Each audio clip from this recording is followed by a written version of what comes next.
Ghost-Radio-Sendung des Infolabs der Stadtwerkstatt. Das Infolab arbeitet im Kontext der digitalen Kunst und Kultur und sucht Lösungsansätze für Probleme in unserer Informationsgesellschaft, die durch die maschinelle Verarbeitung von Information entstehen.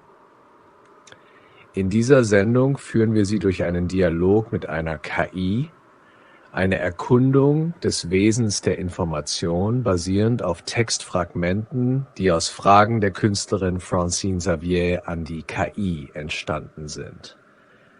Information ist allgegenwärtig und gleichzeitig eines der am wenigsten verstandenen Konzepte unserer Zeit. Wir leben in einer Gesellschaft, die zunehmend von Daten getrieben wird. Doch die Frage bleibt, was ist Information wirklich? Gemeinsam mit der KI wollen wir Einblicke gewinnen und neue Denkansätze aufzeigen, die uns helfen könnten, in einer Welt der maschinellen Datenverarbeitung zu bestehen.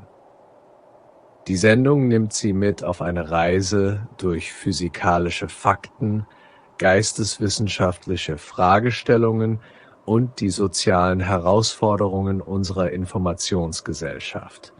Die Kunst als Spiegel der Gesellschaft kann uns neue Perspektiven auf die duale Datenverarbeitung bieten und vielleicht sogar Lösungen für alte Fragen der Wissenschaft finden. Fragen wie die, ob Schrödingers Katze wirklich lebt oder der Mond da ist, wenn niemand hinsieht.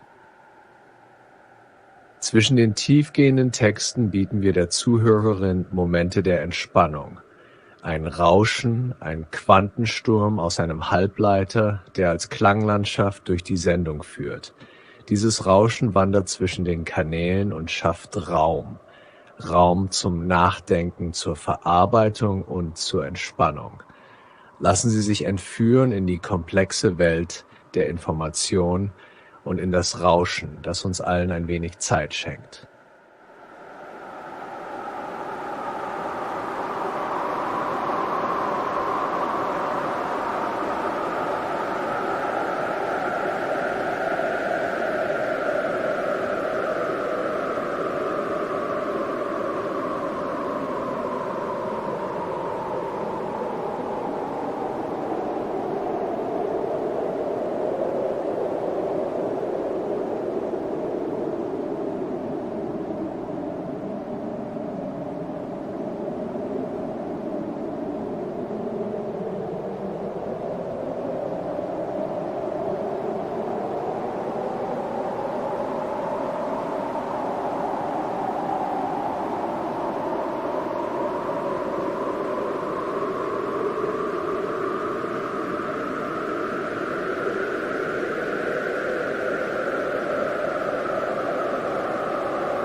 Die Forschung zur Schwarmintelligenz ist ein faszinierendes und dynamisches Feld, das tief in die Mechanismen eintaucht, die es großen Gruppen von Individuen ermöglichen, ohne zentrale Kontrolle kollektive Entscheidungen zu treffen und komplexe Aufgaben zu bewältigen.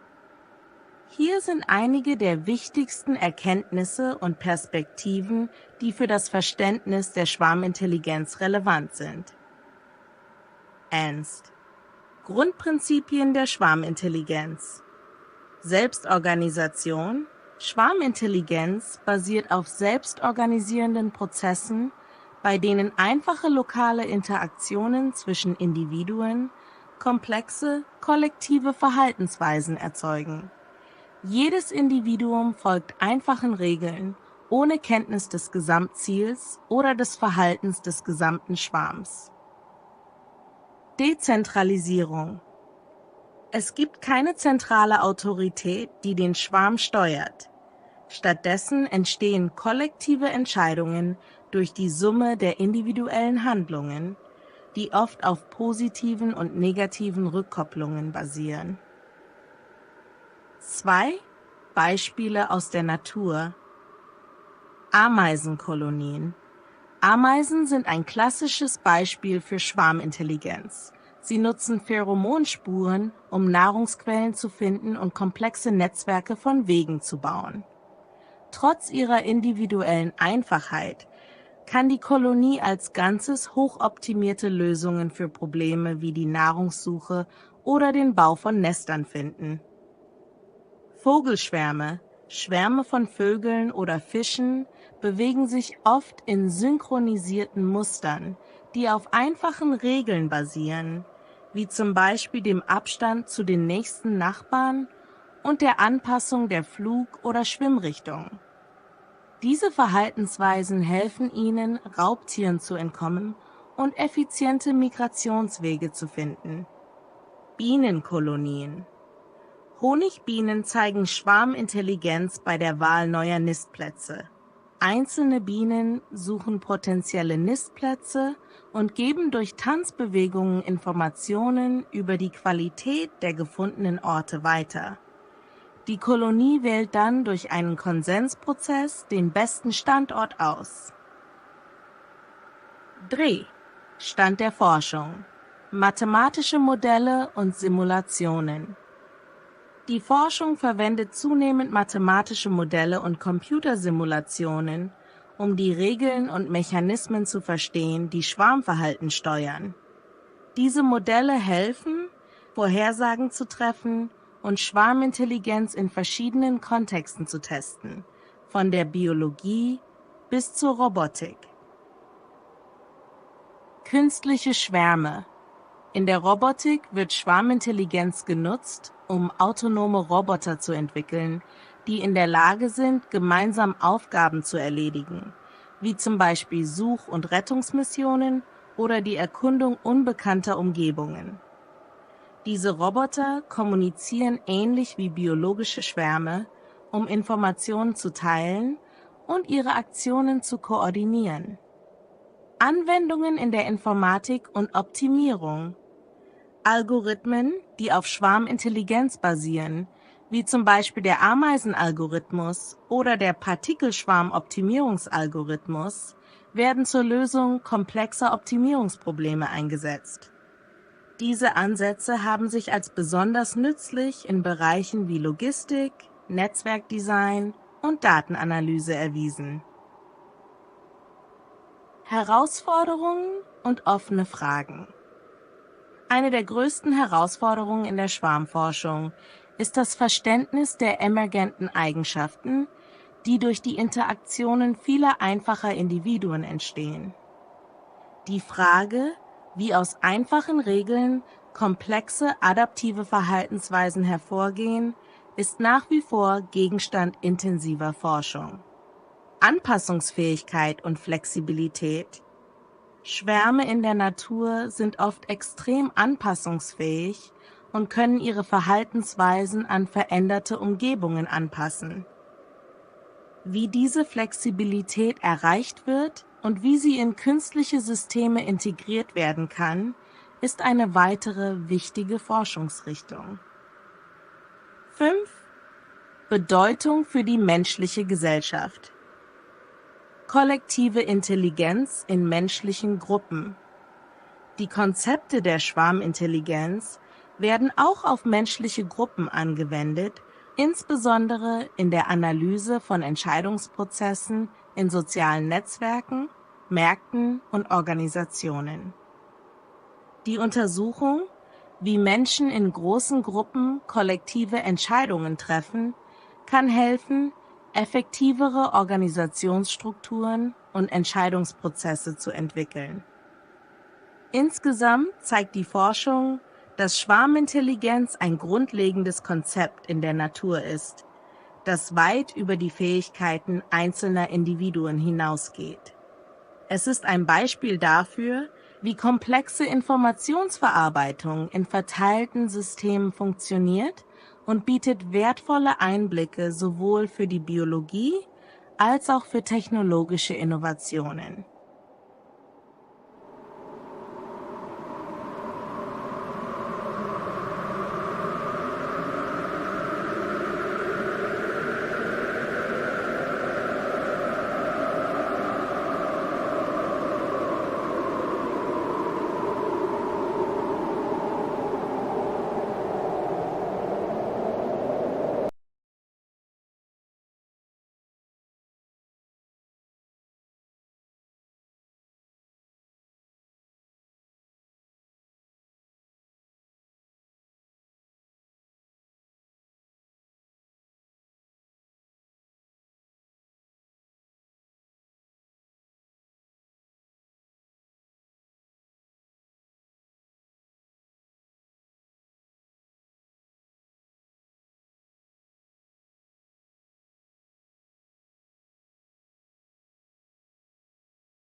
Der Informationsfluss in Systemen, die auf Schwarmintelligenz basieren, ist in der Tat ein faszinierendes Thema.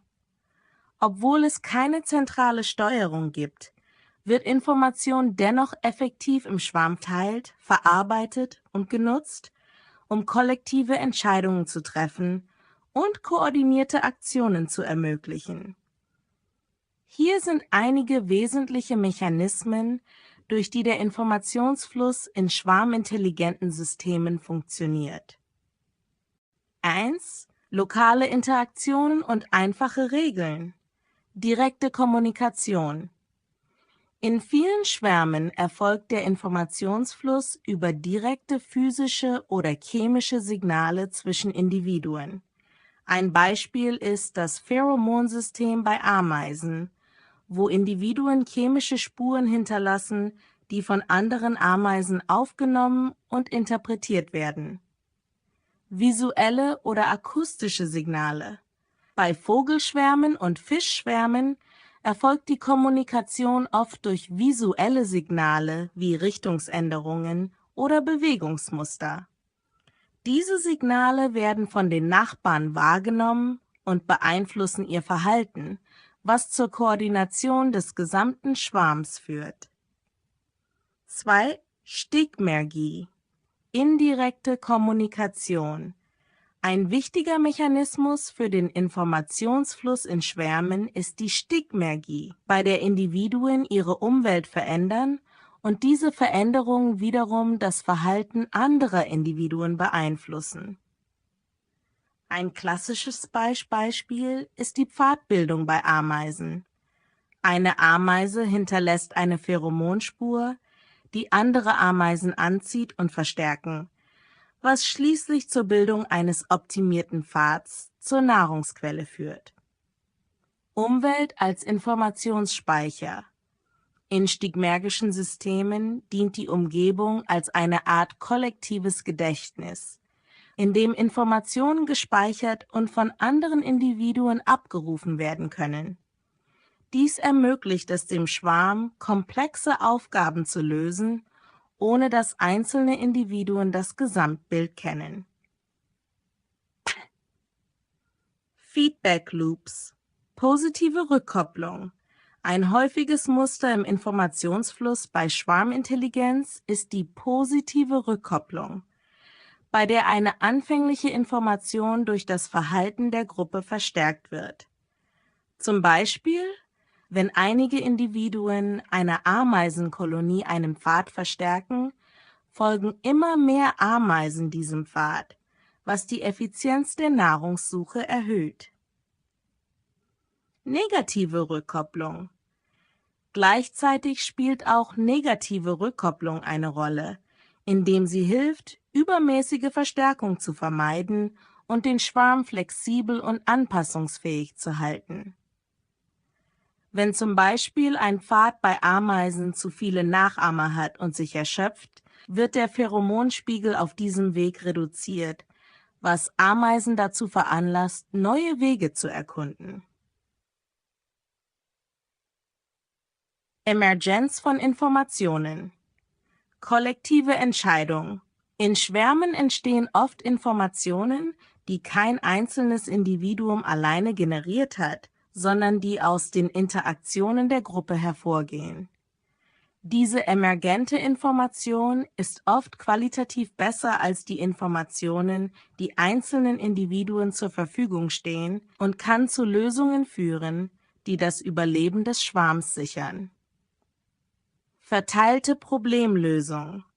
Durch die Verteilung der Informationsverarbeitung auf viele Individuen können Schwärme Probleme lösen, die weit über die kognitiven Fähigkeiten eines einzelnen Individuums hinausgehen. Jedes Individuum verarbeitet nur einen Teil der Informationen und trifft Entscheidungen auf der Grundlage lokaler Daten, die dann auf der kollektiven Ebene zu einem optimalen Ergebnis führen. 5. Dynamik des Informationsflusses. Flüchtigkeit und Aktualität. In vielen Schwarmintelligenzsystemen ist die Information flüchtig, Sie verändert sich ständig und passt sich den aktuellen Umweltbedingungen an. Dies ermöglicht es dem Schwarm, dynamisch auf Veränderungen in der Umgebung zu reagieren. Redundanz und Robustheit. Durch die Verteilung der Informationen auf viele Individuen ist der Informationsfluss in Schwärmen oft sehr robust gegenüber Ausfällen einzelner Mitglieder oder Fehlern. Redundanz im System stellt sicher, dass der Verlust einzelner Informationsquellen nicht das Gesamtsystem destabilisiert. 6. Beispiele für spezifische Informationsflüsse. Bienen. In Bienenkolonien gibt es einen speziellen Tanz, den Schwänzeltanz, durch den Bienen Informationen über die Richtung und Entfernung von Nahrungsquellen an andere Bienen weitergeben. Diese Informationen sind äußerst präzise und ermöglichen es der gesamten Kolonie, effizient zu arbeiten. Fischschwärme. Bei Fischen läuft der Informationsfluss oft über Druck und Bewegungswahrnehmung, die durch das Seitenliniensystem ermöglicht wird. Wenn ein Fisch die Richtung ändert, spüren die benachbarten Fische diese Veränderung und passen ihre Bewegungen entsprechend an, was zur Synchronisation des Schwarms führt. Insgesamt basiert der Informationsfluss in schwarmintelligenten Systemen auf einfachen lokalen Interaktionen und Regelmechanismen, die auf kollektiver Ebene komplexe und oft sehr effektive Verhaltensweisen hervorbringen. Diese Art der dezentralisierten Informationsverarbeitung ist besonders in dynamischen und unvorhersehbaren Umgebungen von Vorteil, wo schnelle Anpassungen notwendig sind.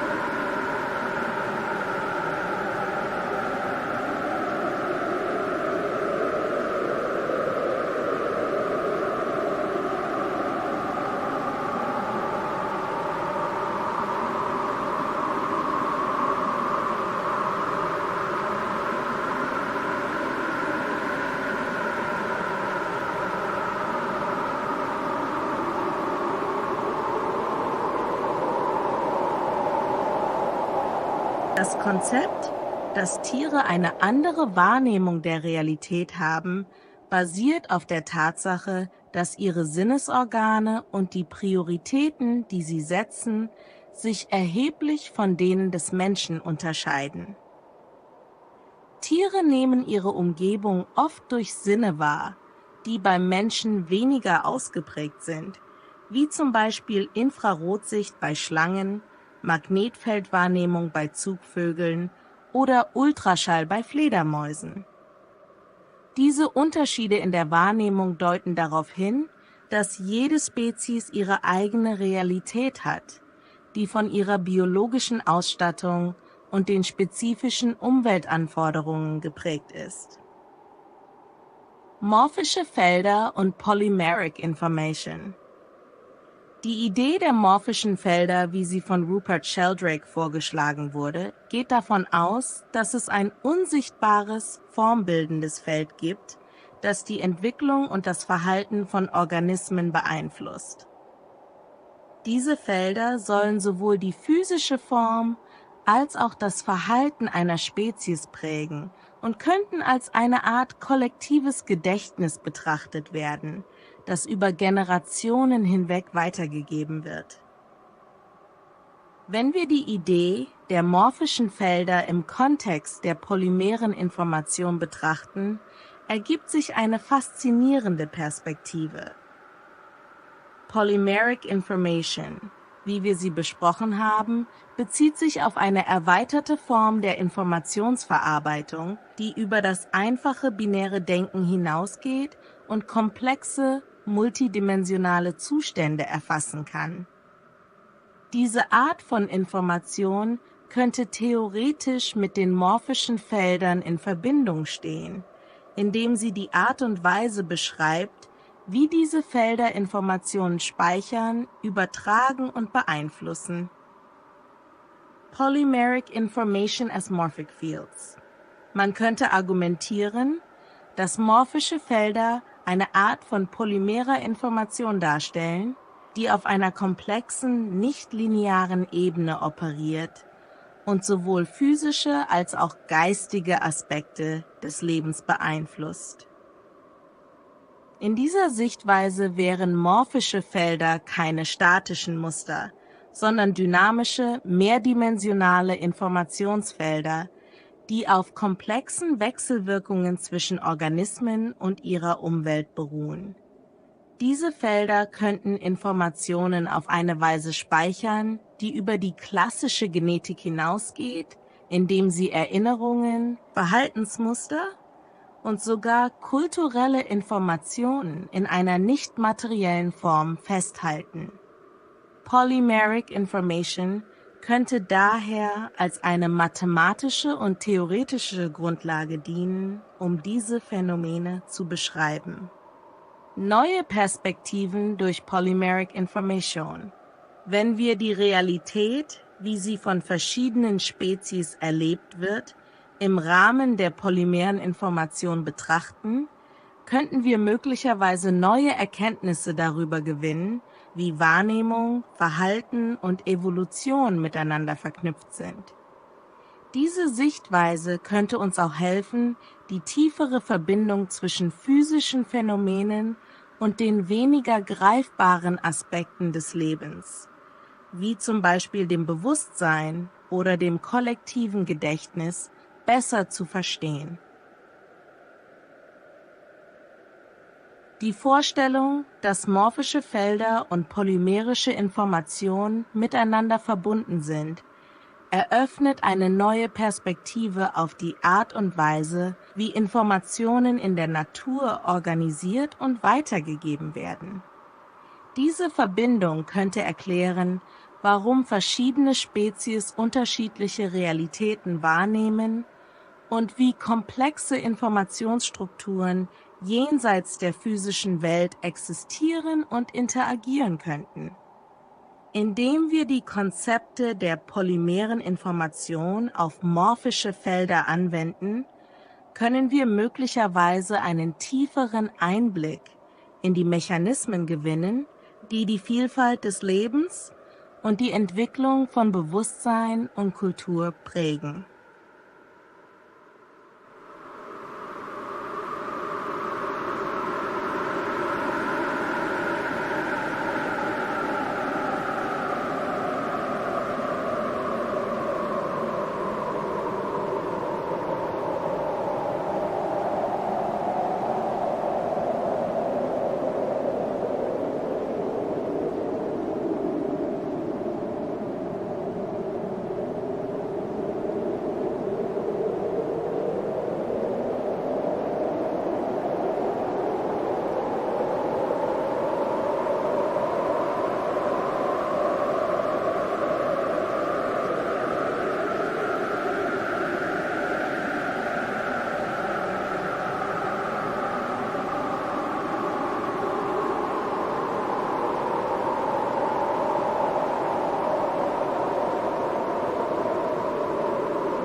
Die Entwicklung des Menschen hin zu einer dualen Informationsverarbeitung lässt sich möglicherweise durch evolutionäre und kognitive Gründe erklären.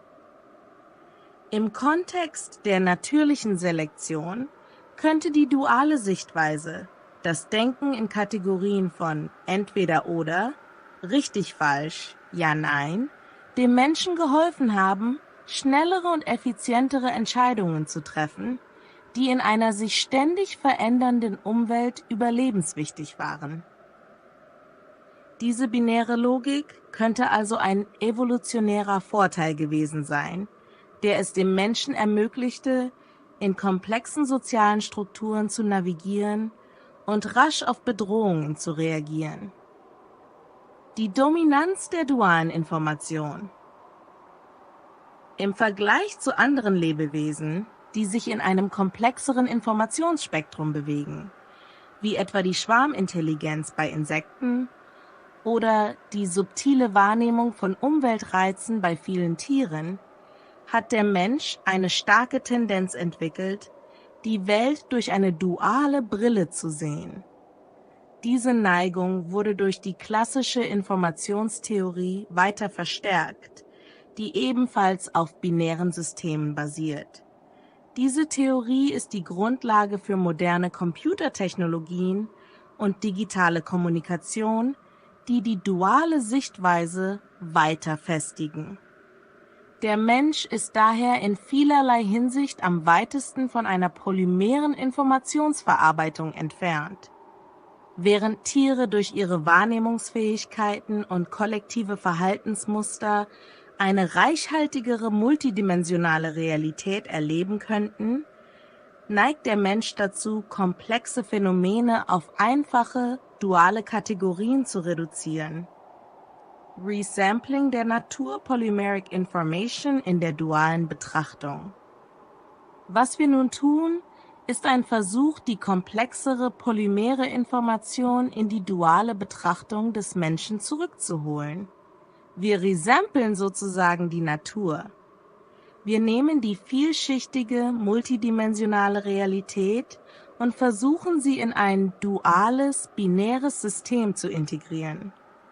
Dies passt gut in das Weltbild der digitalen Kopie der realen Welt, in der Informationen in vereinfachte digitale Formate umgewandelt werden, um in einer dualen Struktur verarbeitet zu werden. Dieses Resampling könnte jedoch auch Einschränkungen mit sich bringen. Indem wir polymere Informationen in ein duales System zwängen, riskieren wir, die Komplexität und den Reichtum der natürlichen Welt zu verlieren. Es ist ein Balanceakt zwischen der Notwendigkeit, Informationen zugänglich und handhabbar zu machen, und dem Risiko, dabei wesentliche Aspekte der Realität zu übersehen oder zu vereinfachen. Die Herausforderung der Integration. Die Herausforderung besteht darin, die Essenz der polymeren Information zu bewahren, während wir sie in eine duale Sichtweise integrieren. Dies erfordert innovative Ansätze in der Datenverarbeitung, der Informationsdarstellung und möglicherweise auch in der Art und Weise, wie wir selbst denken und die Welt wahrnehmen. Wenn wir erfolgreich sind, könnten wir neue Wege finden, um die komplexe Natur der Realität in unser duales Weltbild zu integrieren, ohne die Nuancen und Mehrdimensionalität zu verlieren, die die polymere Information bietet. Schlussfolgerung: Die menschliche Tendenz zur dualen Informationsverarbeitung hat tiefe evolutionäre und kulturelle Wurzeln, die durch die klassische Informationstheorie weiter verstärkt wurden. Doch in einer zunehmend digitalen Welt, in der wir bestrebt sind, die Realität zu resampeln und in binäre Formate zu übersetzen, müssen wir vorsichtig sein, die Tiefe und Komplexität der polymeren Information nicht zu verlieren. Es ist eine Herausforderung, die uns dazu zwingen könnte, unsere Ansätze zur Informationsverarbeitung und unsere Sichtweise auf die Welt grundlegend zu überdenken.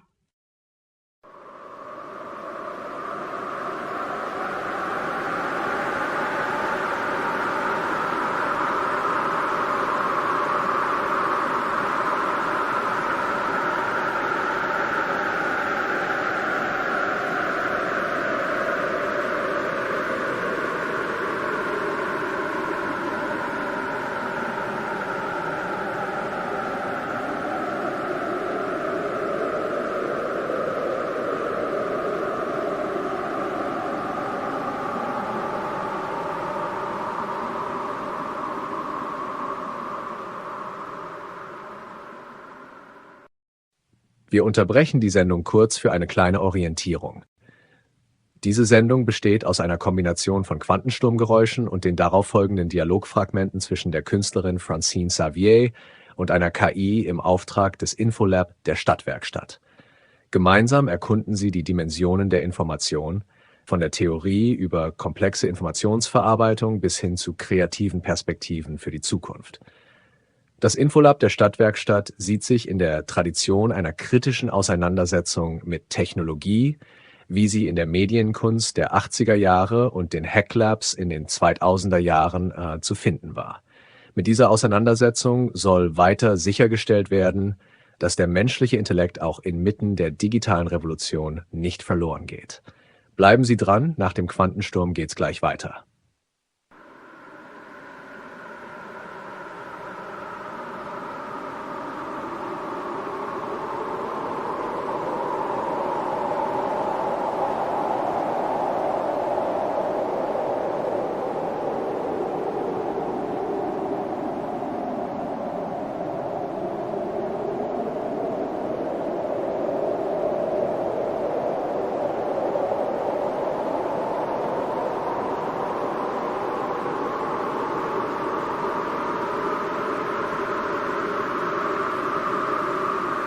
Das Problem, das du beschreibst, ist tiefgreifend und betrifft die Kluft zwischen der natürlichen polymeren Information, die in uns angelegt ist, und der zunehmend dominanten dualen Informationsverarbeitung, die unsere moderne technologische Welt prägt. Die Diskrepanz zwischen Polymeric Information und dualer Information. Im Kern trägt jeder Mensch eine Form von polymerer Information in sich. Ein komplexes Netzwerk von Wahrnehmungen, Emotionen, Instinkten und intuitivem Wissen, das in unseren genetischen und kognitiven Bauplan eingebettet ist. Diese Form der Information ist eng mit unseren Träumen, Emotionen und künstlerischen Ausdrucksformen verbunden. In diesen Bereichen erleben wir die Welt nicht in klaren binären Kategorien, sondern als ein fließendes Kontinuum von Eindrücken, Assoziationen und Bedeutungen. Doch in der modernen Welt dominieren duale Informationstechniken, die auf binärer Logik und klaren Ja-Nein-Entscheidungen basieren. Diese Techniken prägen unser Arbeitsleben, unsere Kommunikation und sogar unsere sozialen Interaktionen. Während diese Technologien zweifellos leistungsstark und effizient sind, schaffen sie gleichzeitig eine Umgebung, in der die natürliche, polymere Informationsverarbeitung zunehmend verdrängt wird. Stress und Überforderung durch die Dominanz der dualen Information. Für viele Menschen führt diese Diskrepanz zu einer tiefen inneren Spannung. Die schnelle Entwicklung und Allgegenwart dualer Informationstechnologien überfordern das menschliche Gehirn, das darauf ausgelegt ist, mit vielschichtigen, nichtlinearen Informationen umzugehen. Wenn wir gezwungen sind, unsere Wahrnehmungen, Emotionen und Entscheidungen in ein starres, duales System zu pressen, entsteht eine Form von kognitivem Stress. Dieser Stress kann sich in verschiedenen Formen manifestieren, von allgemeiner Überforderung und Burnout bis hin zu ernsthaften psychischen Erkrankungen. Ein weiterer Aspekt ist der Verlust des intellektuellen Zugangs zu komplexen Informationen. In einer Welt, die von schnellen binären Entscheidungen und Informationsverarbeitung dominiert wird, fällt es vielen Menschen schwer, den Intellekt einzusetzen, um komplexe Probleme zu durchdenken. Stattdessen greift man häufig auf vereinfachte, oft emotionale Reaktionen zurück, was den intellektuellen Diskurs und die Fähigkeit, tiefere Zusammenhänge zu erkennen, schwächt. Die Rolle von Träumen, Emotionen und Kunst. Träume, Emotionen und Kunst sind die letzten Bastionen der polymeren Information in unserem Leben. In diesen Bereichen können wir noch die multidimensionale, tiefere Realität erfahren, die über die binäre Logik hinausgeht. Doch je stärker die dualen Informationssysteme unser tägliches Leben dominieren, desto schwieriger wird es für viele Menschen, Zugang zu diesen Bereichen zu finden oder sie als wertvoll zu erkennen. Die Kunst könnte hier eine Schlüsselrolle spielen, indem sie als Brücke zwischen der dualen und der polymeren Information dient. Künstlerische Ausdrucksformen haben das Potenzial, die komplexen, nicht-linearen Aspekte der menschlichen Erfahrung darzustellen und dadurch Menschen zu helfen, ihre innere Welt besser zu verstehen und zu integrieren. Kunst kann den Intellekt und die Emotionen gleichermaßen ansprechen und so einen Ausgleich schaffen, der in der stark dualisierten modernen Welt oft verloren geht. Schlussfolgerung: Die schnelle Entwicklung dualer Informationstechniken stellt eine enorme Herausforderung für das menschliche Gehirn dar, das von Natur aus auf polymere Informationsverarbeitung ausgelegt ist. Diese Kluft führt zu Stress, Überforderung und einem möglichen Rückzug vom intellektuellen Diskurs. Um diese Herausforderung zu bewältigen, müssen wir Wege finden, die natürliche polymere Information in unser Leben zurückzubringen. Sei es durch die Förderung von Kunst, die Pflege emotionaler Intelligenz oder die bewusste Integration von Träumen und Intuition in unsere Entscheidungsprozesse. Nur so können wir sicherstellen, dass unser Intellekt und unsere menschliche Erfahrung nicht in der Flut dualer Informationen untergehen.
Dein Vorschlag, die Informationsverarbeitung zu splitten und einen Bereich stärker auf polymerer Information zu fokussieren, während die duale Information als Backend fungiert, ist ein faszinierender Ansatz, der tatsächlich bereits in verschiedenen Formen und Ansätzen der modernen Technologie und Wissenschaft erkennbar ist.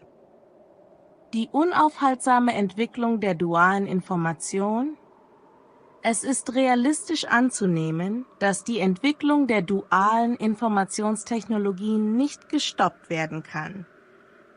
Diese Technologien sind tief in unsere Gesellschaft integriert und treiben viele der Fortschritte in Bereichen wie Kommunikation, Automatisierung und Datenanalyse voran. Allerdings führt diese rasante Entwicklung dazu, dass viele Menschen den Anschluss verlieren oder schlichtweg kein Interesse haben, den technischen Entwicklungen zu folgen. Dies verstärkt die Kluft zwischen den technologischen Eliten und dem breiten gesellschaftlichen Spektrum. Während einige wenige die technologischen Entwicklungen verstehen und vorantreiben, bleibt die Frage, ob sie die tiefere gesellschaftliche Tragweite dieser Technologien wirklich begreifen. Oft wird der Fokus auf die Effizienz und Leistungsfähigkeit der Systeme gelegt, während die Auswirkungen auf menschliche Beziehungen, mentale Gesundheit und die soziale Struktur nur am Rande betrachtet werden. Die Idee der Split-Information-Verarbeitung, Ein Ansatz, um mit dieser Herausforderung umzugehen, könnte tatsächlich darin bestehen, die Informationsverarbeitung zu splitten. Polymeric Information als Frontend.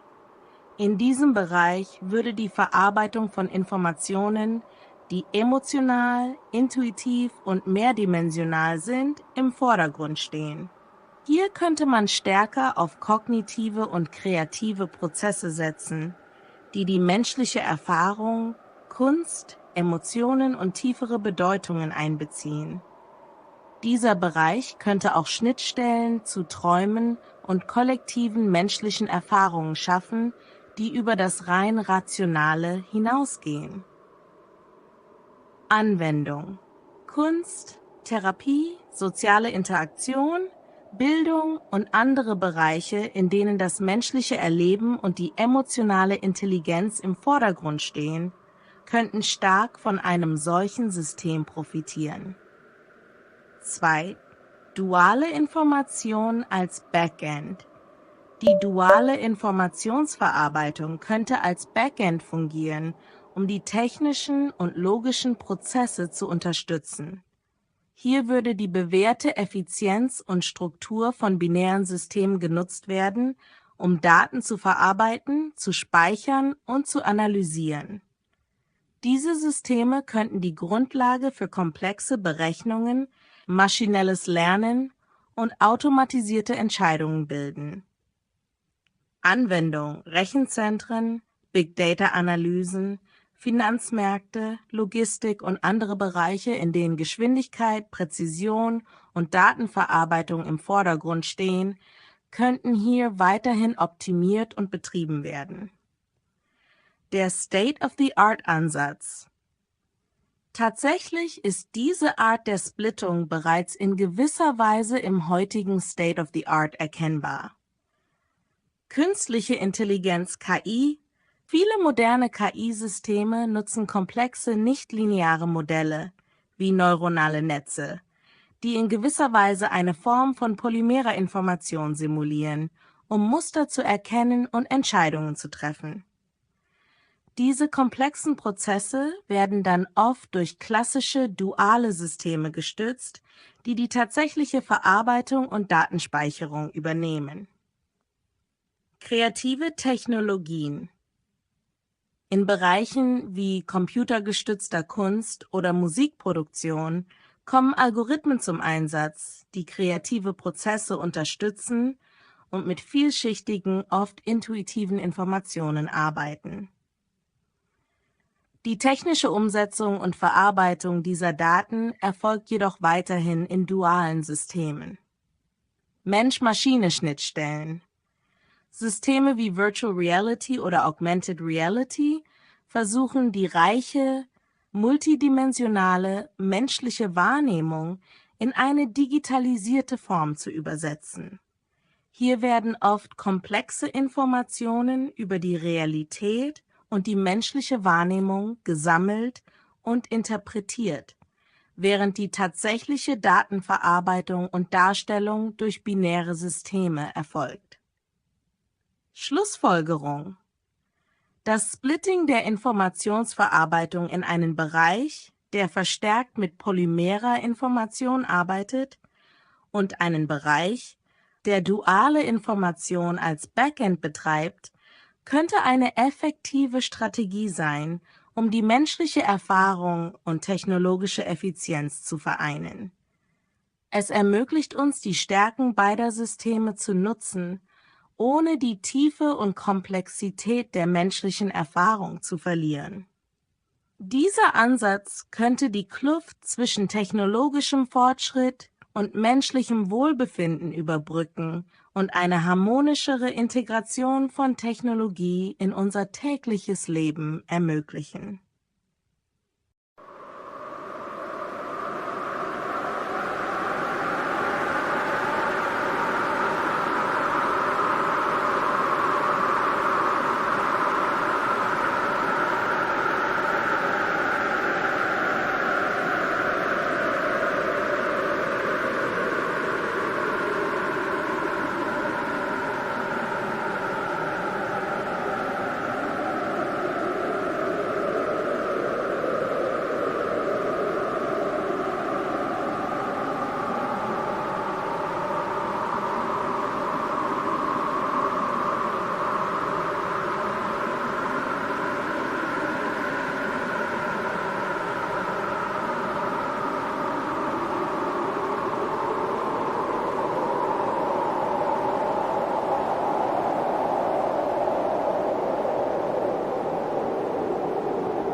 Frage, ob sich Information ähnlich wie Entropie entwickelt und ob sie sich letztlich in einem Wissen manifestiert, ist faszinierend und berührt sowohl wissenschaftliche als auch philosophische Aspekte.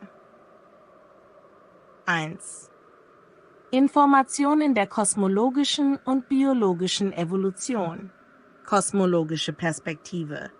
In der Kosmologie wird oft angenommen, dass Information im Universum konstant bleibt, selbst wenn physikalische Zustände sich ändern. Beispielsweise postuliert die Quantenmechanik, dass Information nicht verloren geht, selbst wenn sie schwer zugänglich wird, zum Beispiel in einem schwarzen Loch, was zur Informationserhaltungshypothese führt. Biologische Perspektive. In der Biologie sehen wir, dass Information zum Beispiel in Form von DNA eine zentrale Rolle in der Evolution spielt.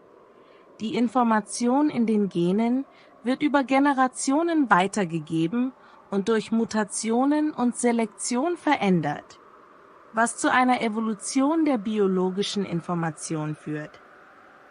2. Information und Entropie. Entropie und Information. Entropie wird oft als Maß für Unordnung oder Unwissenheit in einem System angesehen.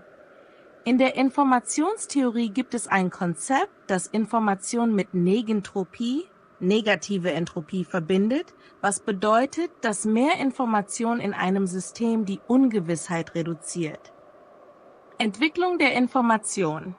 Während Entropie in einem geschlossenen System tendenziell zunimmt, könnte man argumentieren, dass Information sich ebenfalls entwickelt, insbesondere in offenen Systemen wie der Erde, wo Energiezufuhr und Evolution zu einer zunehmenden Komplexität und Informationsdichte führen.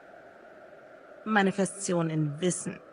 Wissen als organisierte Information. Wissen kann als organisierte und anwendbare Information verstanden werden. Im biologischen Kontext könnte man sagen, dass das Wissen eines Organismus seine Fähigkeit ist, Informationen aus seiner Umgebung zu nutzen, um zu überleben und sich zu reproduzieren. Kosmologische Dimension. Auf kosmologischer Ebene ist es schwieriger, Wissen zu definieren.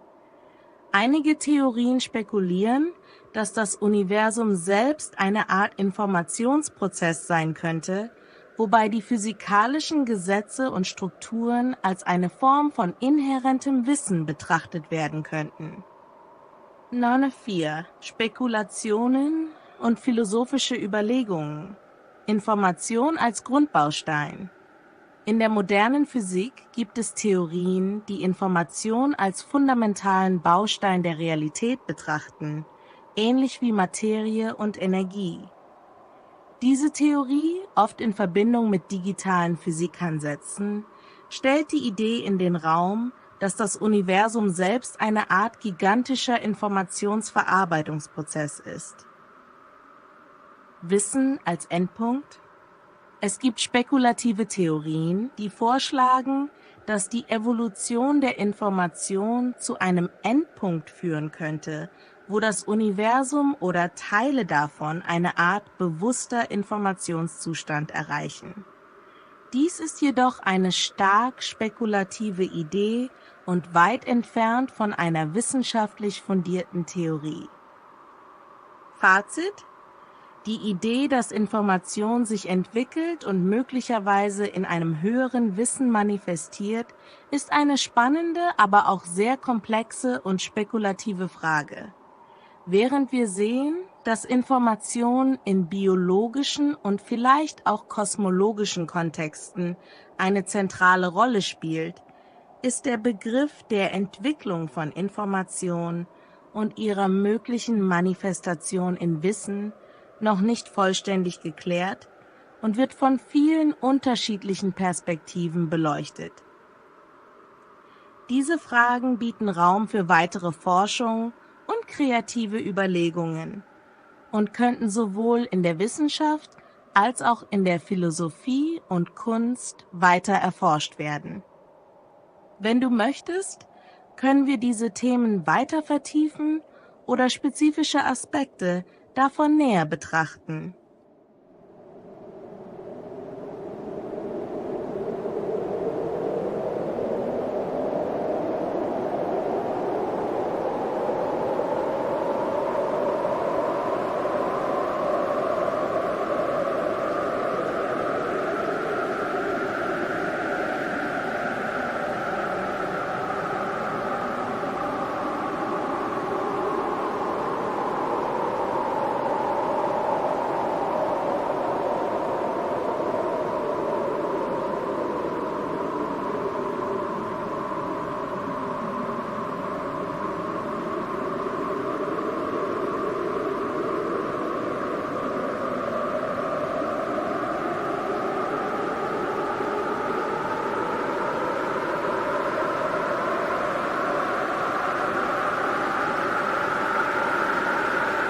Der Satz "Information verliert ihre Bedeutung, wenn sie informiert hat" ist tiefgründig und berührt eine grundlegende Eigenschaft von Information, ihre Beziehung zur Ungewissheit und zum Wissenszuwachs.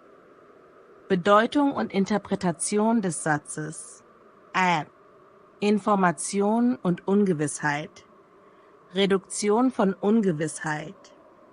In der Informationstheorie wird Information oft als das Maß für die Reduktion von Ungewissheit verstanden.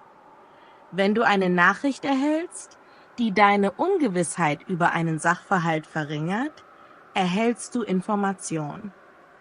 Bedeutungserfüllung. Sobald die Information ihren Zweck erfüllt hat und die Ungewissheit beseitigt ist, verliert sie für diesen spezifischen Kontext ihre Bedeutung. Das bedeutet nicht, dass die Information generell wertlos wird, sondern dass sie in dieser speziellen Situation keine zusätzliche Ungewissheit mehr beseitigen kann. 2. Kontextualität von Information. Kontextabhängigkeit. Information ist stark kontextabhängig. Dieselbe Information kann in einem anderen Kontext oder für eine andere Person weiterhin bedeutungsvoll sein. In einem bestimmten Kontext, in dem die Information bereits verarbeitet wurde, verliert sie jedoch ihren informierenden Wert. Beispiel: Wenn dir jemand sagt, dass es heute regnet, hat diese Information einen sofortigen Wert. Nachdem du jedoch aus dem Fenster geschaut hast und den Regen selbst siehst, verliert diese Information ihre Relevanz, da sie dir nichts Neues mehr bietet. 3. Dynamik der Information. Veränderlichkeit von Bedeutung. Information ist dynamisch und ihre Bedeutung kann sich ändern, je nachdem, wie sie in einem System oder von einem Individuum genutzt wird. Sobald die Information ihren Zweck erfüllt hat, kann sie als verarbeitet angesehen werden und ihre ursprüngliche Bedeutung wird verbraucht. Neue Kontexte und neue Bedeutung. Die Information kann jedoch in einem neuen Kontext wieder an Bedeutung gewinnen. Beispielsweise könnte die Information über den Regen für jemanden, der später in den Tag plant, nach draußen zu gehen, weiterhin relevant sein. 4. Philosophische Implikationen. Vergänglichkeit von Bedeutung. Dieser Satz spiegelt auch die Vergänglichkeit und Fluidität von Bedeutung wider. Information ist nicht statisch. Sie ist in ihrer Bedeutung und ihrem Wert flüchtig, abhängig von Zeit, Ort und Kontext. Wissen und Erfahrung. Sobald Information in Wissen oder Erfahrung umgewandelt wurde, verändert sie ihren Charakter. Sie wird Teil eines größeren Wissenssystems und verliert ihre informierende Rolle, weil sie in das Verständnis integriert wurde. Fazit: Der Satz "Information verliert ihre Bedeutung, wenn sie informiert hat", betont die kontextuelle und temporäre Natur von Information. Sobald Information ihren Zweck erfüllt hat, verschiebt sich ihre Bedeutung. Sie wird von einem Mittel zur Reduktion von Ungewissheit zu einem Bestandteil des Wissens, das in einem bestimmten Kontext nicht mehr aktiv informierend wirkt. Dieser Gedanke führt zu interessanten Überlegungen über die Dynamik von Information, ihre Beziehung zu Wissen und die Art und Weise, wie wir Informationen in unserem täglichen Leben und in wissenschaftlichen Kontexten verwenden. Wenn du weiter darüber nachdenken möchtest, wie diese Dynamik die Entwicklung von Wissen und die Informationsgesellschaft beeinflusst, können wir das gerne weiter erkunden.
Sie hörten eine Sendung des Infolabs der Stadtwerkstatt im Gespräch mit der Künstlerin Francine Xavier und einer KI.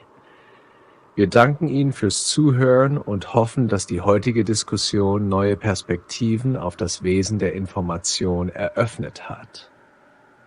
Sollten Sie Anregungen, Fragen oder Kommentare haben, freuen wir uns darauf, von Ihnen zu hören.